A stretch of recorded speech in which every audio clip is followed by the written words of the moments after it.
A Greve da Carne, como leitura crítica e interpretativa do filme toma, é uma experiência que ultrapassa a simples análise cinematográfica e se transforma em um exercício quase antropológico sobre o comportamento humano diante da privação, do hábito e da falsa sensação de escolha, porque desde os primeiros minutos o filme deixa claro que não está interessado em discutir apenas a ausência de um alimento específico, mas sim a ausência de consciência que se revela quando algo aparentemente banal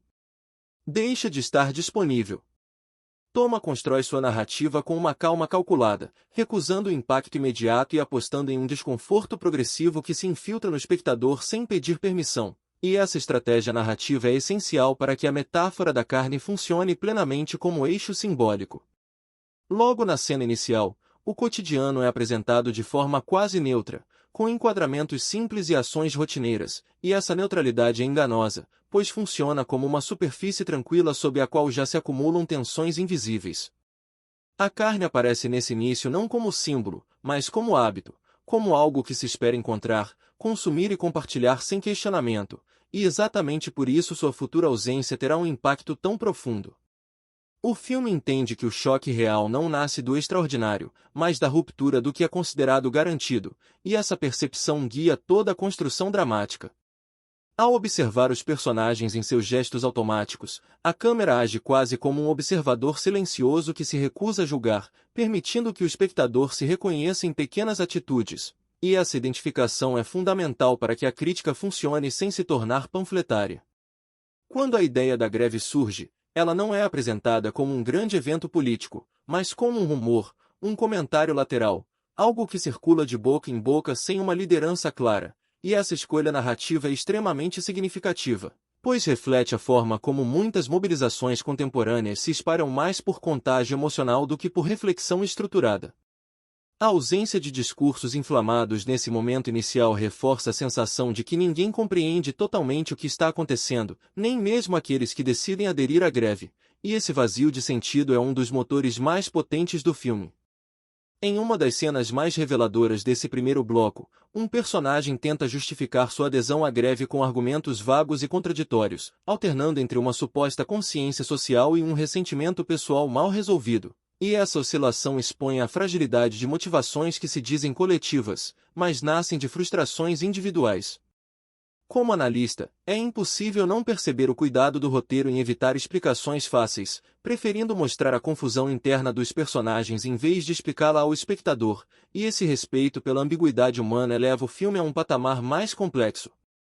A carne, enquanto objeto ausente, começa então a ocupar um espaço simbólico cada vez maior, não porque seja mencionado o tempo todo, mas porque sua falta reorganiza silenciosamente as relações, alterando humores, expectativas e hierarquias. Há uma cena aparentemente simples em que uma refeição é servida sem carne e o silêncio que se instala à mesa diz mais do que qualquer diálogo, pois naquele momento o filme revela como o alimento funcionava como um mediador emocional, uma garantia de normalidade. E sua ausência expõe a fragilidade dos laços ali presentes. Esse tipo de construção lembra certas obras do cinema europeu que utilizam o cotidiano como palco de conflitos profundos, mas Toma mantém uma identidade própria ao ancorar sua metáfora em algo tão universal quanto o ato de comer.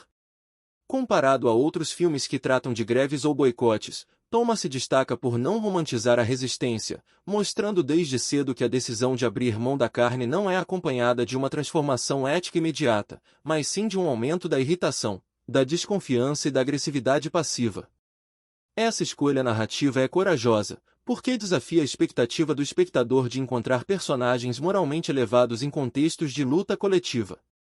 Em termos de linguagem cinematográfica, o uso de planos longos e a recusa em fragmentar excessivamente a ação reforçam a sensação de tempo real, fazendo com que o desconforto se prolongue e se torne quase físico, e essa experiência sensorial é fundamental para a eficácia da metáfora. Pessoalmente, ao assistir a essas primeiras sequências, lembro-me de situações cotidianas em que pequenas mudanças na rotina geram reações desproporcionais, revelando quanto dependemos de certos confortos para manter uma aparência de equilíbrio emocional. O filme captura exatamente esse ponto de ruptura, mostrando que a carne não é apenas um alimento, mas um marcador de estabilidade, e quando esse marcador desaparece, o que emerge não é necessariamente solidariedade, mas uma luta silenciosa por controle. A greve, nesse estágio inicial, funciona mais como um espelho do ego do que como um gesto político consciente, e essa leitura é reforçada pela forma como os personagens falam uns sobre os outros, sempre projetando intenções e julgamentos que dizem mais sobre si mesmos do que sobre o coletivo. Ao final dessa primeira parte do filme, fica claro que Toma não está interessado em narrar uma história de vitória ou derrota, mas em expor um processo de desgaste moral, e a greve da carne, enquanto título interpretativo, se revela extremamente preciso ao apontar que o verdadeiro conflito não está na escassez material, mas na incapacidade de lidar com ela sem revelar nossas contradições mais profundas.